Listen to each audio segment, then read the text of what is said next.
മകരം രാശി ഉത്രാടം അവസാന മുക്കാൽ ഭാഗം, തിരുവോണം അവിട്ടം ആദ്യ പകുതി ഭാഗം. നിങ്ങളുടെ രാശിഫലം അറിയാം. തയ്യാറാക്കിയത് ജയറാണി EV. കൊല്ലവർഷം 1202 മകരം രാശിക്കാർക്ക് ബന്ധങ്ങളിലെ ഐക്യവും തൊഴിൽപരമായ വലിയ മുന്നേറ്റങ്ങളും സമ്മാനിക്കുന്ന മികച്ച വർഷമാണ് ഇത്.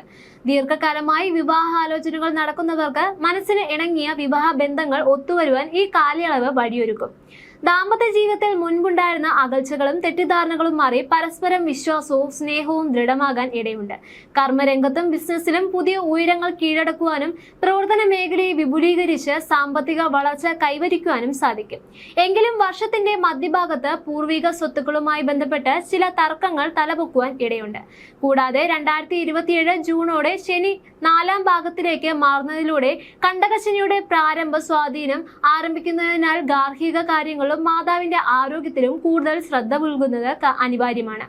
കൃത്യമായ ഗ്രഹദോഷ പരിഹാരങ്ങൾ അനുഷ്ഠിച്ച് മുന്നോട്ടു പോയാൽ 7ലെ ഉച്ചവ്യാഴത്തിന്റെ 3ലെ രാശ്യാധിപനായ ശനിയുടെയും പൂർണ്ണ ആനുകൂല്യം പ്രയോജനപ്പെടുത്തി എല്ലാ പ്രതിസന്ധികളെയും തരണം ചെയ്യുവാൻ സാധിക്കുന്നതാണ്.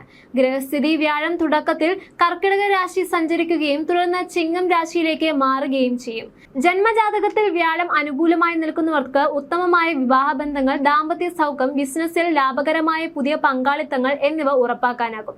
പൂർവിക സ്വത്തുക്കളിൽ നിന്നും അനുഭവങ്ങളോടെ അനുകൂലമായ ഒത്തുതീർപ്പുണ്ടാകും.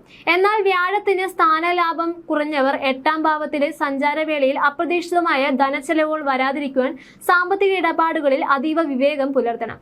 രാശ്യാധിപനായ ശനി വർഷത്തിൽ ഭൂരിഭാഗ സമയവും 3ാം ഭാവമായ മീനത്തിൽ തുടരുകയും 2027 ജൂൺ ആദ്യവാരത്തോടെ 4ാം ഭാവമായ മേടത്തിലേക്ക് കണ്ടക ശനിയുടെ സ്ഥാനം പ്രവേശിക്കുകയും ചെയ്യും. ശനി അനുകൂലമായി നിൽക്കുന്നവർക്ക് ആത്മവിശ്വാസവും പുതിയ സംരംഭങ്ങൾ തുടങ്ങുവാനുള്ള ധൈര്യവും തൊഴിൽപരമായ വലിയ ഉയർച്ച, ശത്രുജയം എന്നിവയും ലഭ്യമാകും. ശനി പ്രതികൂലമായി നിൽക്കുന്നവർക്ക് ജൂണിന് ശേഷം കണ്ടക ശനി ആരംഭിക്കുമ്പോൾ ഗാർഹിക കാര്യങ്ങളിലും അമ്മയുടെ ആരോഗ്യത്തിലും യാത്രാവേളകളിലും കൂടുതൽ ശ്രദ്ധ പുലർത്തുകയും ഉചിതമായ ഉപകാരികൾ ചെയ്യുകയും ചെയ്യണം. രാഹുവും കേതുവും യഥാക്രമം 2-8 ഭാവങ്ങളിൽ തുടർന്ന് 1-7 ഭാവങ്ങളിലേക്കും മാറുന്നതാണ്. തുടക്കത്തിൽ സാമ്പത്തിക കാര്യങ്ങളും സംസാരത്തിലും ജാഗ്രത ആവശ്യമാണ്. അടുത്ത മാറ്റത്തോടെ പുതിയ കർമ്മ മേഖലകൾ തുറക്കപ്പെടുമെങ്കിലും പങ്കാളിത്ത ബന്ധങ്ങളിലും ദാമ്പത്യത്തിലും വിട്ടുവീഴ്ച മനോഭാവം നിലനിർത്തേണ്ടതുണ്ട്. പൊതുഫലങ്ങൾ: 3ാം ഭാവത്തിലെ ശനിയുടെ അനുകൂല സ്വാധീനം കാരണം കർമ്മരംഗത്ത് ധീരമായ തീരുമാനങ്ങൾ എടുക്കുവാൻ, പുതിയ ഉത്തരവാദിത്തങ്ങളുടെ മികച്ച പദവികളും സ്ഥാനക്കയറ്റവും സ്വന്തമാക്കുവാനും സാധിക്കും. 7ാം ഭാവത്തിലെ ഉച്ചവ്യാഴത്തിന്റെ പിൻബലത്തിൽ ലാഭകരമായ പുതിയ കൂട്ടുകെട്ടുകൾ സാധ്യമാവുകയും വിപണിയിൽ വലിയ സ്വീകാര്യത കൈവരിക്കുകയും ചെയ്യും. പ്രൊഫഷണൽ കോഴ്സുകളിലും ഗവേഷണത്തിലും ഏർപ്പെടുന്ന വിദ്യാർത്ഥികൾക്ക് മത്സര പരീക്ഷകളിൽ മികച്ച വിജയം നേടുവാനും സാധിക്കും. തൊഴിലിൽ നിന്നും ബിസിനസ്സിൽ നിന്നും മികച്ച വരുമാനം വർദ്ധിക്കുകയും ചെയ്യും. എങ്കിലും വർഷത്തിന്റെ മധ്യത്തിൽ ഗാർഹിക ചെലവുകളിലും 8ലെ വ്യാഴത്തിന്റെ മാറ്റം വരുത്തുന്നതിനാലും കൃത്യമായ ധനകാര്യ പ്ലാനിങ് സൂക്ഷിച്ചില്ലെങ്കിൽ പണച്ചെലവുകൾ നിയന്ത്രിക്കാനാവുന്നതിലും അപ്പുറമായിരിക്കും.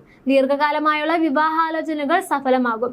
ദാമ്പത്യത്തിൽ മുൻപുണ്ടായിരുന്ന തെറ്റിദ്ധാരണകൾ മാറി പരസ്പര വിശ്വാസവും ഗാഢമായ സൗഹൃദവും പുനഃസ്ഥാപിക്കപ്പെടും. പൂർവിക സ്വത്തുക്കളുമായി ബന്ധപ്പെട്ട തർക്കങ്ങൾ വർഷമധ്യത്തിൽ രമ്യമായി ഒത്തുതീർപ്പാവുകയും കുടുംബത്തിൽ സമാധാനം കൈവരികയും ചെയ്യും. പൊതുവെ മികച്ച ആരോഗ്യം നിലനിൽക്കുമെങ്കിലും വർഷത്തിന്റെ അവസാന ഘട്ടത്തിൽ കണ്ടകശനിയുടെ സ്വാധീനം തുടങ്ങുന്നതിനാൽ രക്തസമ്മർദ്ദം, അസ്ഥി സംബന്ധമായ അസ്വസ്ഥതകൾ എന്നിവയിൽ ശ്രദ്ധ നൽകണം. ഔദ്യോഗികവും വ്യാവസായികവുമായ യാത്രകൾ സഫലമാകും. പുതിയ വീട് നിർമ്മിക്കുവാനുള്ള നീക്കങ്ങൾ വിജയകരമായി ആരംഭിക്കും. മാസാടിസ്ഥാനത്തിലുള്ള ഫലങ്ങൾ: ചിങ്ങം. ആരോഗ്യകാര്യങ്ങളിൽ ഔദ്യോഗിക ഇടപാടുകളിലും അതീവ ജാഗ്രത വേണം. തർക്കങ്ങളിൽ നിന്നും ഒഴിഞ്ഞു നിൽക്കുന്നത് നന്നായിരിക്കും. കന്നി. ഭാഗ്യാനുഭവങ്ങൾ വർദ്ധിക്കുകയും മുതിർന്നവരുടെ മാർഗനിർദ്ദേശങ്ങളും ആത്മീയ വിദ്യാഭ്യാസ യാത്രകളും സഫലമാകും. തുലാം. ജോലിസ്ഥലത്ത് ആശയവിനിമയത്തിൽ വിവേകം പുലർത്തണം. ധൃതി പിടിച്ചുള്ള തൊഴിൽ മാറ്റങ്ങൾ ഒഴിവാക്കുക. വൃശ്ചികം. സാമ്പത്തികമായ വലിയ ഉണർവ് ഉണ്ടാകും. പ്രമുഖ വ്യക്തികളുമായി പുതിയ സൗഹൃദം ഉടലെടുക്കും. ധനു. അനാവശ്യമായ ചെലവുകൾ നിയന്ത്രിക്കണം. വിദേശ തൊഴിൽ പരിശ്രമങ്ങൾക്കായി സമയം വിനിയോഗിക്കും. മകരം. ആത്മവിശ്വാസത്തിനും നേതൃപാടവം വർദ്ധിക്കും. ആരോഗ്യത്തിൽ ചൂട് സംബന്ധമായ അസ്വസ്ഥതകളിൽ കരുതൽ വേണം. കുംഭം. സംസാരത്തിൽ പക്വത പുലർത്തണം. സാമ്പത്തിക ക്രയവിക്രയങ്ങളിൽ കൃത്യമായ കണക്കുകൾ സൂക്ഷിക്കുന്നത് നന്നായിരിക്കും. മീനം. വലിയ ധൈര്യവും സംരംഭങ്ങൾ മുന്നോട്ട് കൊണ്ടുപോകാനുള്ള കർമ്മശേഷിയും ലഭ്യമാകും. മേടം. വസ്തു വാഹന ഇടപാടുകൾക്കും ഗ്രഹ നവീകരണങ്ങൾക്കും അനുകൂലമായ സാഹചര്യം ഒരുങ്ങും. ഇളവും ക്രയവിക്രയ ആശയങ്ങൾ ലഭിക്കും. സന്താനങ്ങളുടെ പുരോഗതിയിൽ സന്തോഷം കണ്ടെത്തുവാനാകും. മിഥുനം കോടതി കാര്യങ്ങളിലും മത്സര പരീക്ഷകളിലും ശത്രു തടസ്സങ്ങളെ മറികടന്ന് ഉജ്ജ്വലമായ വിജയം ഉറപ്പാക്കും. കർക്കിടകം ദാമ്പത്യത്തിലും ബിസിനസ് പങ്കാളിത്തത്തിലും വിട്ടുവീഴ്ച മനോഭാവം സ്വീകരിക്കുന്നത് ഗുണം ചെയ്യും. പ്രത്യേക ഗ്രഹമാറ്റങ്ങൾ. മേടവിഷു സംക്രമണ ഫലം. പുതിയ വസ്തുവാഹനങ്ങൾ സ്വന്തമാക്കുവാനും ഗൃഹനിർമ്മാണ പ്രവർത്തനങ്ങൾ വേഗത്തിലാക്കുവാനും കുടുംബത്തിൽ അന്തസ്സുയർത്തുവാനും ഈ സംക്രമണം സഹായിക്കും. വ്യാഴമാറ്റം തുടക്കം മുതൽ 2026 ഒക്ടോബർ 31 വരെ. കർക്കിടക രാശിയിൽ സഞ്ചരിക്കുന്നതിനാൽ വ്യവഹാരങ്ങളിൽ അനുകൂല തീരുമാനങ്ങൾ ഉണ്ടാകും. ദാമ്പത്യ സൗഖ്യം, ബിസിനസ്സിൽ ലാഭകരമായ പങ്കാളിത്തങ്ങൾ എന്നിവ ഉണ്ടാകും. വ്യാഴമാറ്റം 2026 ഒക്ടോബർ 31 മുതൽ 2027 ജനുവരി വരെ. ചിങ്ങം രാശിയിലേക്ക് മാറുന്നതോടെ സാമ്പത്തിക ഇടപാടുകളിൽ അമിത റിസ്കുകൾ ഒഴിവാക്കി രേഖകളിൽ വ്യക്തത പുലർത്തണം. വ്യാഴമാറ്റം 2026 ഒക്ടോബർ 31 മുതൽ 2027 ജനുവരി വരെ. ചിങ്ങം രാശിയിലേക്ക് മാറുന്നതോടെ സാമ്പത്തിക ഇടപാടുകളിൽ അമിത റിസ്കുകൾ ഒഴിവാക്കി രേഖകളിൽ വ്യക്തത പുലർത്തണം. വ്യാഴത്തിന്റെ ക്രയസഞ്ചാരം 2027 ജനുവരി മുതൽ 2027 ജൂൺ 26 വരെ. കർക്കിടകത്തിലേക്ക് തിരികെ നിൽക്കുന്നതിനാൽ പൂർവിക സ്വത്ത് തർക്കങ്ങളിൽ രമ്യമായ ഒത്തുതീർപ്പുകൾ ഉണ്ടാവുകയും തടസ്സപ്പെട്ട കരാറുകൾ പുനരാരംഭിക്കുകയും ചെയ്യും. വ്യാഴം നേർരേഖയിൽ 2027 ജൂൺ 26 മുതൽ 2027 നവംബർ 26 വരെ.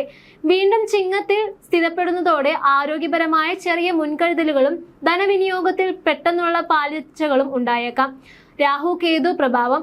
ഇപ്പോഴത്തെ ഗ്രഹസ്ഥിതി സംസാരത്തിൽ പക്വത ആവശ്യമാണ്. അടുത്ത മാറ്റത്തോടെ കർമ്മരംഗത്ത് വേഗത കൂടുമെങ്കിലും ദാമ്പത്യത്തിലും പങ്കാളിത്തത്തിലും പരസ്പര വിശ്വാസം കാത്തു സൂക്ഷിക്കേണ്ടതാണ്. ശനി സഞ്ചാരവും കണ്ടക ശനി പ്രവേശനവും.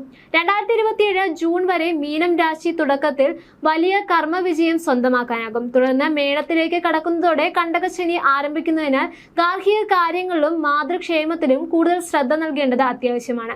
ശനിയുടെ മൗഢ്യം. മീനത്തിൽ ശനിക്ക് മൗഢ്യം വരുന്ന വേളയിൽ സഹോദരങ്ങളുമായോ സഹായികളുമായോ ഉള്ള ഇടപെടലുകളിൽ ആശയക്കുഴപ്പങ്ങൾ ഒഴിവാക്കുക. സൂര്യന്റെ നീചസ്ഥിതി. തുലാം മാസത്തിൽ ജോലിസ്ഥലത്തെ അനാവശ്യ തർക്കങ്ങൾ ഒഴിവാക്കുകയും മേലുദ്യോഗസ്ഥരുമായി സൗഹൃദം പുലർത്തുകയും വേണം. ശ്രദ്ധിക്കേണ്ടവ. 7ാം ഭാവത്തിലെ ഉച്ചവ്യാഴത്തിന്റെ അനുഗ്രഹം പ്രയോജനപ്പെടുത്തി വിവാഹ ആലോചനകളിൽ ഉചിതമായ തീരുമാനങ്ങൾ കൈക്കൊള്ളുകയും പങ്കാളികളുമായി തുറന്ന ആശയവിനിമയം നിലനിർത്തുകയും ചെയ്യുക. വർഷമധ്യത്തിൽ കുടുംബസ്വത്തുമായി ബന്ധപ്പെടുന്ന അഭിപ്രായ വ്യത്യാസങ്ങളെ ഭാഗ്യാനുകൂലത്തോടെ നിയമപരമായ വ്യക്തിത്വതയോടെയും രമ്യമായി പരിഹരിക്കാവുന്നതാണ്. 3ാം ഭാവത്തിലെ ശനിയുടെ ബലം ഉപയോഗപ്പെടുത്തി സംരംഭങ്ങൾ വിപുലീകരിക്കുക. എന്നാൽ ജൂണിന് ശേഷം കണ്ടകശനി ആരംഭിക്കുമ്പോൾ തൊഴിൽ, ഗാർഹിക മേഖലകളിൽ എടുത്തുചാട്ടം ഒഴിവാക്കുക. കുടുംബാംഗങ്ങളുടെ, പ്രത്യേകിച്ച് അമ്മയുടെ ആരോഗ്യ പരിപാലനത്തിൽ ശ്രദ്ധ നൽകുകയും ദിനചര്യകളിലെ കൃത്യതയിലൂടെ മാനസിക സമ്മർദ്ദങ്ങൾ ലഘൂകരിക്കുകയും ചെയ്യുക. കൊല്ലവർഷം 1202 മകരം രാശിക്കാർക്ക് ബന്ധത്തിലെ ദൃഢതയും കർമ്മരംഗത്തെ ശക്തമായ വളർച്ചയും സമ്മാനിക്കുന്ന വർഷമാണ് ഇത്. വർഷമധ്യത്തിലെ സ്വത്ത് തർക്കങ്ങളുടെയോ അവസാന ഘട്ടത്തിലെ കണ്ടകശനി മാറ്റങ്ങളുടെയോ പക്വതയോടെയും ഉചിതമായ ഗ്രഹദോഷ പരിഹാരങ്ങളോടും കൂടിയ നേരിട്ടാൽ കുടുംബ സംബന്ധമായും സാമ്പത്തിക ഭദ്രതയും ഉയർത്തുവാൻ സഹായിക്കുന്ന സാമൂഹ്യ അംഗീകാരങ്ങളും സ്വന്തമാക്കുവാനും മകരം രാശിക്കാർക്ക് സാധിക്കും. ജ്യോതിഷ സംബന്ധമായ നിങ്ങളുടെ സംശയങ്ങൾക്കും പരിഹാരങ്ങൾക്കും ജയറാണി EV 9746812212.